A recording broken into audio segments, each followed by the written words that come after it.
So, when I was a kid, I used to take vacations. They were vacations where it was someplace they could get to in a car in a day. That's where we would go. And I love that. So my mom and my dad and my brother, and sometimes my sister, we would pile into the black Impala and we would go on vacations. And I like the vacations, but the thing that I liked even more than the vacations was the rest stops. I love the rest stops because they weren't like rest stops today where they're like super fancy and they have restaurants in them and stuff. These rest stops mostly just had like big restrooms with 25 urinals and then a whole bunch of racks of brochures like luring you to to Storyland, and Santa's Village, and Edaville Railroad, and the White Owl Motor Lodge. But the thing that they had in these rest stops were vending machines. I loved the vending machines, and they had Coke machines and they had candy machines, but the one that got me, the one that I really, really loved, you don't see anymore. They were made by this company called Mechanical Servant. That was the name of it. And it looked kind of like a cigarette machine, but they dispensed this really weird mix of stuff. And they had an example of each thing that they sold, in the glass, so you could see it, and you push a little thing, you pull the thing, and then it comes out. And it was a really strange, combination of things. So you could get like a travel toothbrush with like tiny little Pepsodent toothpaste that came with it. You could get a packet of Dramamine that came with a little like paper cup that you like fold out and it holds water and you can take your Dramamine.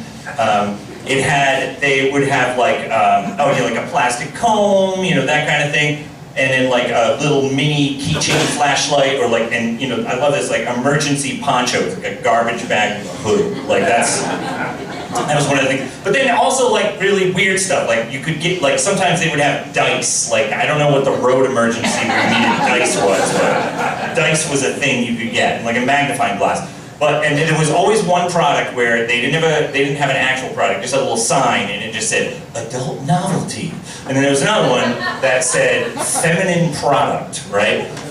And I was kind of intrigued by those, but the thing that got me, the thing I had to have every single time that we went into the rest stop was just called Smoking Pet. There was this little, teeny tiny plastic monkey, and it was really poorly rendered monkey, and it had a little O for a mouth. And it came with a package of 5 Lilliputian cigarettes. It was diabolical. And so I always wanted one, so I would go and I would find my father and I'd be like, Dad, and he'd be like, what? We'd have a cigar, because you could have that in the rest area then. And I'd say like, can I have 25 cents? And you'd see like grumble, like, for what? And I'd say like it's for a vending machine. And he would, eventually make a lot of noise, and then he'd kind of fish around his pocket and he would give me a quarter. He probably thought I was gonna buy like some candy or like a giant, like softball-sized piece of gum or something. How could my father have known that he was financing the purchase of a diabolical toy that encouraged several deviant behaviors at once? Matches and cigarettes.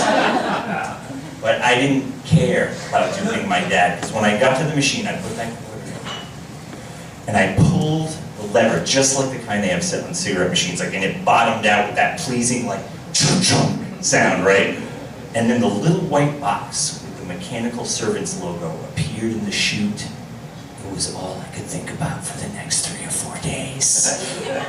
Here's the thing, so I couldn't play with this smoking pet while we were on vacation, right? There was no way I was gonna like risk taking matches out of the front seat, or try to do this like with a lighter, for the cigarette lighter in the car behind my parents' back. No, like I couldn't. Like I had to wait till we got back to Rhode Island, and it was all I could think about on the entire vacation. Like no amount of like trips to the polar caves or like rides on like a roller coaster at Hershey Park could shake the image from my mind, because I would imagine that I would take Smoking Pet, right? And I would run off into the woods behind our house, and I would like, get up, scrabble up onto a rock, and I would take him up and I would put him down, and I would put a little cigarette in his mouth and I would light it. And he'd blow perfect little smoke rings. And I'd wonder how he did it. And then when all the cigarettes were gone, I'd set him on fire and throw him in the river. There was nothing my parents could come up with for vacations that was going to shake that image from my mind. You know, we went to see the Liberty Bell, smoking pet. We had breakfast at a diner, smoking pet. We did the Polar Cave, Santa's Village, smoking pet, smoking pet, smoking pet. I would lay in the motel on the cot in the box. I would have the cardboard box and it was getting rumpled and worn in my hands. And finally, the day came where we would drive back to the home to Rhode Island, which was an intolerable 3 to 5 hours. My dad, cigars, my mom constantly changing the station of the radio, my brother and my sister trying to get me to sing songs. I couldn't do it. And finally, the big Impala would pull down Hepburn Street and it would stop at number 21. And I would open the door and we were home and boom, I am out the door. And I run straight directly into the house and I go into the kitchen and I climb up onto a stool and I find the coffee can with these Strike Anywhere kitchen matches and I take a whole bunch of them and I shove them in my pocket and I have smoking pet in the other pocket and then both hands out forward like boom through the screen door and my mother's like, where are you going? And my dad's like, Jesus Christ! And I run through the yard and I go down the back, down the embankment, over by the softball field, down the hill, up onto a rock near the river, shaking. I take out the kitchen matches, I place them down on a rock, and I take out the cardboard box with the Mechanical Servants logo, and I am ready, and I pry open the glue seal, and I am ready to release my dubious simian friend, and I am dumbstruck. No little plastic monkey, no little package of 5 cigarettes, just this weird white cigar with a string on it. Where is Smoking Pet? My mind races and I shout the 5 curse words I know for sure, but then I think, I wonder if it'll burn. I tried to light the string and nothing happened. Then I lit the cigar thing itself and it caught fire. I was like, oh, that's cool. And then, you know, when it got kind of down close to my fingers, I threw it in the river. And then it started to expand. I was like, what is this thing? You know, it wasn't as cool as Smoking Pet. But when you're 9 years old, you work with what you're given.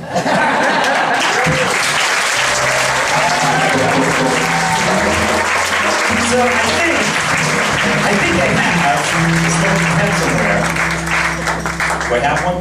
Oh, it's right here. So I'd like to, I don't think I'm putting anybody at risk or setting the sprinklers off, but I actually have a Smoking Pet right here.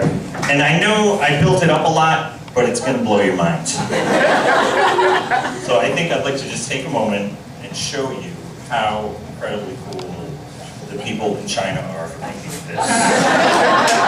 So there's the cigarettes, here's the monkey, and get a look at this. It's about the most terrible sculpting job anyone's ever done. So then you take the little cigarette out. This is so incredible. Right. And you put it in, right? Right. It's gonna be fine, Bert. Hang on. This worked really good when I was eating. It's like the hole is not big enough for his mouth. That might be giant. All right, there we go. Okay, so now put this little cigarette in, and then it's gonna blow our mind. And we light this cigarette. You can feel the excitement.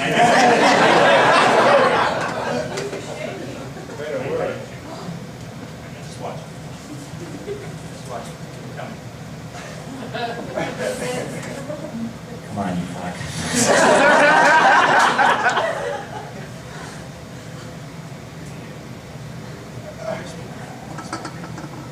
I can't see it, but it's there.